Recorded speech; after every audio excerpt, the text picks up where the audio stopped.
People have changed, and it is in fact scary. This video, like most of my videos, I don't have a solution. I'm just going to talk, but this is something that came up today in my mind. Watched a couple different videos, and you know, I want to talk about why this has happened. Um, Again, it's gonna be kind of negative. I'm not sure there's so much. Of course, there's always a solution. There's always nothing's impossible. Um, But again, to fix any problem, you have to first admit that there is one. And so the frame in this video is around people changing. And what do I mean by that? You could probably guess it's, the phone thing, the empathy. Specifically, I'm going to talk about um, just the dehumanization. That's what I believe it's a part of, because with the technology, whether it's, anything, just the way we consume information to everything. Everything's so much easier now, and I guess there's two things that come to mind. Again, I'm spitballing as usual, but the dehumanization coming from social media, corn, the corn, like that, like just the level of um, what's acceptable, like what, like I don't know how to look at that. Like, I'm not a very biblical. I've never been religious, but like, there's no other way for me to describe some things I've seen on the internet. Like, and I grew up 2002 with crazy stuff like whatever Tub Girl Newgrounds, crazy stuff. But it's like now it's like, and you had to like search, and there was like kids just you find something messed up. It's a photo. Now what AI can do, it can take the darkest corners of the imagination, and it's I saw something with AI that was like in that realm, and I'm just like, it feels evil to me. Like, I don't know how else to, there's no better word to describe it. And that's, I guess, a good framing, a good segue to talk about the divide. The divide being empathy and essentially narcissism, cluster B people, which is, if you've been to my channel, and it's primarily narcissistic abuse and just kind of like going over terms and blah blah. But um, essentially, empathy. I don't think there's any question that that is on the decline. Um, Social media, like, there's so many reasons for it, but we don't have to get into the reasons. I think we kind of all have seen this increase in just narcissistic traits. If not full blown NPD, it's like it's definitely trait narcissism is on the rise, and it's like to me it seems it feels like that's the essentially where the divide comes from, is the empathy and the non-empathetic. And just like in World War II, it's like the people who are capable of not having empathy, like they can thrive, when society is lost its way, for a time anyway. The people who lack in empathy can tend to thrive. I've Yeah, I've noticed it. And yeah, so this is an awareness video, just like you're not crazy kind of video. Um, because I see it. I don't know if you guys want to comment below. I see divide starting to form between, if we just talk again as generally as possible, it's people that just can't be authentic, people who can't be empathetic, and um, those of us that have any, monicum, that's a word, of empathy for people. Now let's talk about shame. Shame and growth. So we're going to talk about reasons for this, and the misplacement of shame. Not never been a big fan of shame. I think it. I could speak personally that I think that word and the misplacement of it has destroyed probably both sides of my family. There, with shame, that's internal, right, and guilt is external. So the shame, which is not a invaluable feeling, to feel shame for example, killing someone. Am I getting flagged? Unaliving. Unaliving. Too late. That's a good thing, right? That's the difference between psychopaths and normal people. But that's what I want to talk about. The misplacement. We shame masculine excellence, i.e., a guy who, works 80 hours a week, not in a, in a healthy way, is hardworking, let's say, eats right, does the right stuff, treats people right, builds a family, and that person. This is my experience, and it's very gaslighty. It's very uninspiring. It feels like by design. We don't have to get into that, but that archetype, that guy that is doing the right stuff, being shamed versus promiscuous, being a woman who's promiscuous, like that's not shamed at all. And like guys can't even talk about, like, me just saying that usually is like shamed over the actual act. It's a little segue. Anytime someone says you can't talk about something, that something is bullshit. That's all there is to it. Whenever you can't talk about it, it's bullshit. Anyway, another example. Authenticity versus superficiality. Shaming authenticity versus superficiality. And this segues into like growth, right? Like, this is the way I see why this is. Like, this came up like right before I did this video when I was like first grade, something really young. I was at like summer camp, and I remember it was like Smash Mouth. This is kind of embarrassing. I don't care, whatever. But it's like, actually, yeah. I just remember like we're supposed to lip sing like Smash Mouth. It was something like that. Smash Mouth might have been a different story.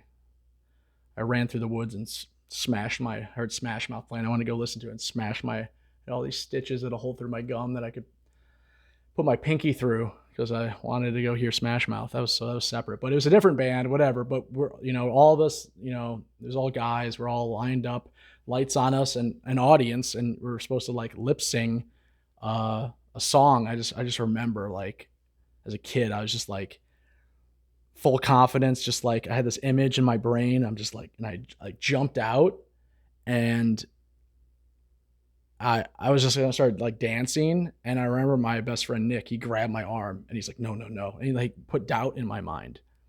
That moment where it's like, I'm going to do that. I'm taking the risk. I'm the risk, the fear of risk. It wouldn't be fun if it wasn't, like risky. I'm doing it. And then him pulling me back, I just went like, I second guessed myself, and I went, okay. And then we just sat there and we just mimed like, I think about that, how that's like what society's doing to everyone. But I'm a man, so I can speak for how it affects me. Is like, and I imagine it's affecting young guys, is like the risk reward of growth, i.e., if we don't empower, for lack of a term, we don't like, what's the word? I can't think of the word, but if we shame guys for taking chances, essentially doing something to see what happens, you know, there is no growth. And I think that's such a big deal with like the dating market, with guys just growing up with the Me Too thing. I've talked about in other videos, but like it went out of control. Like it went out of control, and I'm in the camp. Like there's plenty of guys now that are just, it went the other way where guys are getting destroyed. I mean, that's what happened in my estimation. It went the other way to a point of just way too much power for women, and that kind of goes into my next segue. It's just becoming like a bitching rant video of people change. Like clickbait, just me ranting again. But I'm not a religious person, but I'm pragmatic, and I'm becoming more religious. And I'll probably close the video with talking about religion. But virtue in women is nothing's all. The exception doesn't disprove the rule. But I believe men are created by God, and women are I'm going to use a triggering word. How do I say this better? I'll put it this way. Women are not virtuous.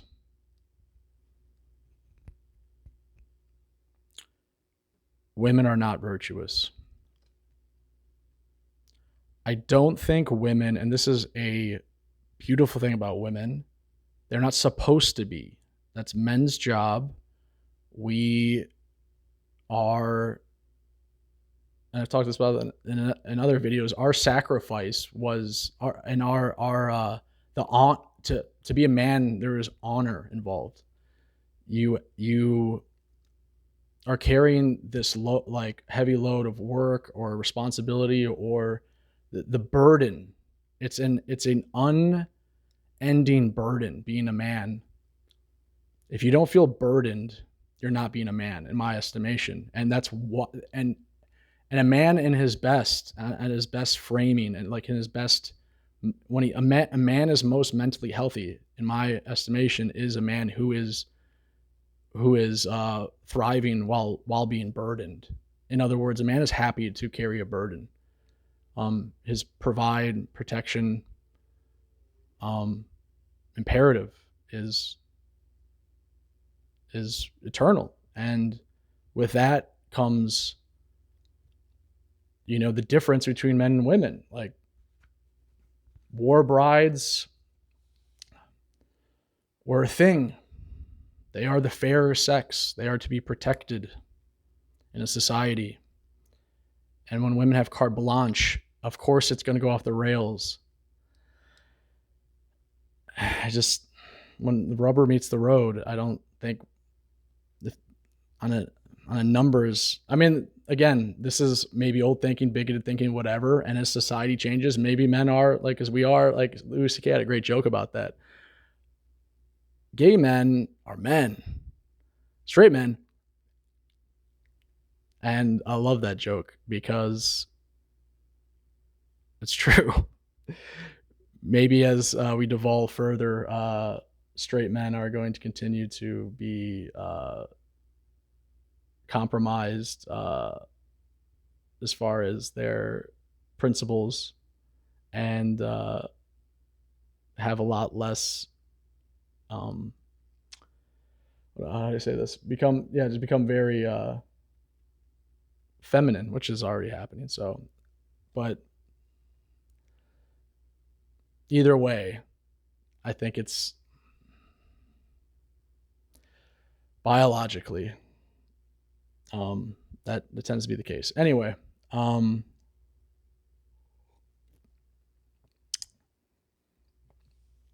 yeah, I think about the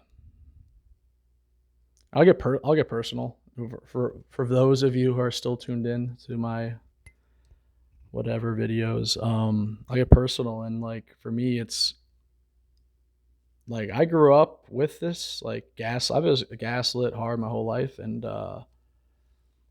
it was just like dog eat dog type, just pure, like just picture the most narcissistic family. Everyone's narcissist. Everything, nothing's genuine. It's all a game. And I look at society as that now. It's disingenuous, it's narcissistic. And a quote came up as I was like, whatever, abused or whatever, like abused, whatever, like whatever. It was abuse, whatever. Like physical, emotional, what all this stuff. And there's sociopaths, psychopaths. I'm positive in my family. And that fucking Spartan gene pool. What do you want? Survival of the fittest. I don't know. No, but there's a word that came up, and like someone in my family asked my a sibling asked a person like, "Why would you treat someone like that?" And they said, "Because I can. Because I can." Her response was, "Because I can." And to me, that those three words perfectly. There's no better three words to me that kind of describe a lot of the mentality today. And this segues into God. I'm sorry, but I don't know why I'm apologizing, but I just as things derail more morally and all this stuff in the Overton window in society, i.e., what we as a society deem acceptable, whether it's corn or drugs or eating, being overweight, victim land, uh, overworking yourself,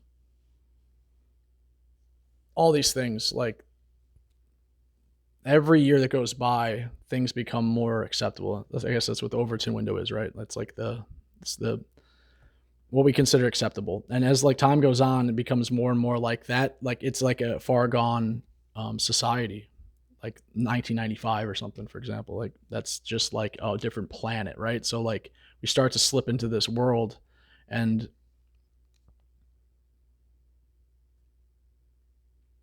I just don't know how.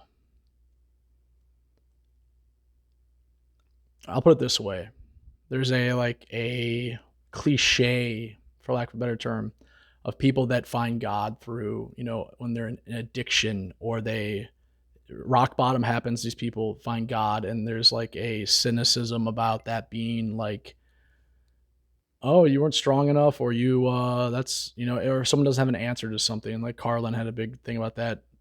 Last desperate man can't find an answer. It must have came from God. It's like, I don't, I used to be very cynical, and I used to think that to a degree, but I believe now that God, higher power, whatever you want to call it, the universe, let's call it the universe, let's call it higher power. I don't know. A lot of these words are very stigmatized, but the idea of believing in something that's watching you, that in a way that is, to me, is absolutely reassuring and powerful, you know, and connective. Like it's like connects you. Like if it's all connected, it's gonna be kind of hippity, but like then you have something. How you are acting, it's not like shame based. You act like this, you're going to hell. Like if you want to do that, fine. But I don't. That's fear based, but it's not.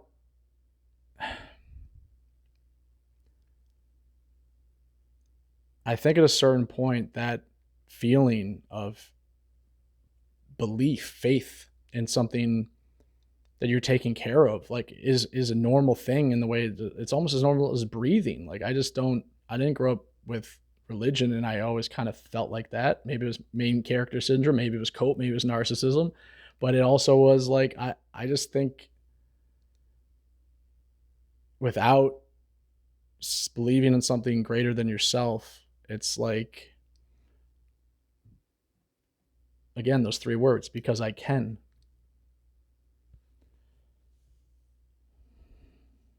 That comes up more. Why did you do that? Because I can. Well, because just because you can doesn't mean you should.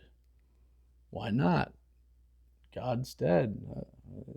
Why not? Just do whatever. But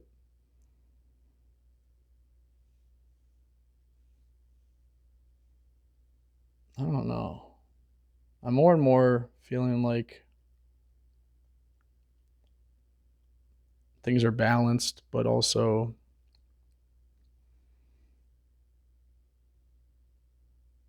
I don't know.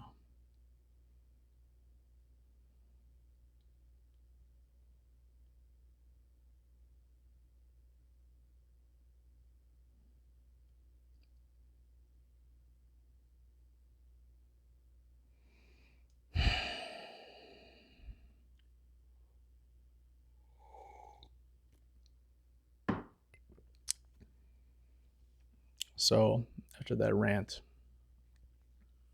maybe we can start from the beginning here and talk about people have changed.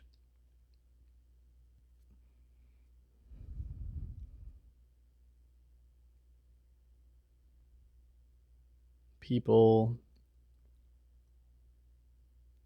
have changed.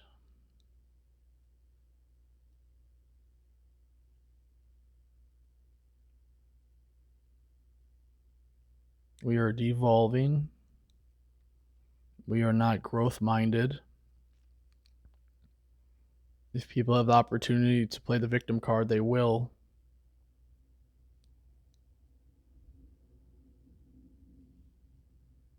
The word pathetic isn't used enough because it's pathetic to be a victim.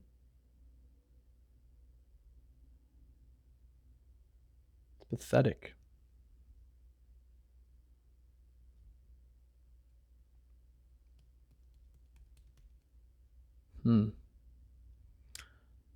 I guess I'm reaching a blank, but if you're still watching, I love you. Hang in there. Comment if you care, feel like commenting. I read all my comments. And take care. Stay authentic. Maybe that'll be my catchphrase. Stay authentic. It's lame. Figure something out. Eventually I'll figure something out. Have a good day, guys. Take care.